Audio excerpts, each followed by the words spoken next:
Hi అండి. ఇది వచ్చేసి సిద్ధులగుట్ట శంషాబాద్ దగ్గరలో ఉంటుందన్నమాట.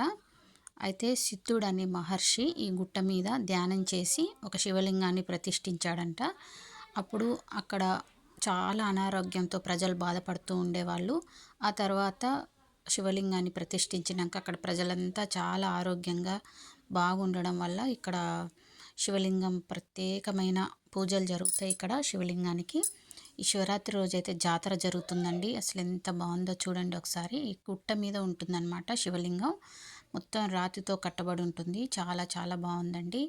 రాత్రి 12 వరకు ఇక్కడ అభిషేకాలు అయితే జరుగుతూ ఉంటాయి. ఇక్కడ బయట అయితే జాతరలాగా ఇలా ఉంది. ఎంత సందడిగుందో ఒకసారి మీరు కూడా ఓం నమ శివాయ అని ఇక కామెంట్ చేయండి. ఇంకోటి ఇక్కడ చూడండి, భజనలు చేస్తుర్రు. ఈరోజు రాత్రి మొత్తం జాగరణ చేస్తూ భజనలు చేస్తారు అక్కడ. అయితే భూమి లోపల శివలింగం ఉందంట ఇక్కడ. చాలా ప్రత్యేకం. ఓం నమ శివాయ.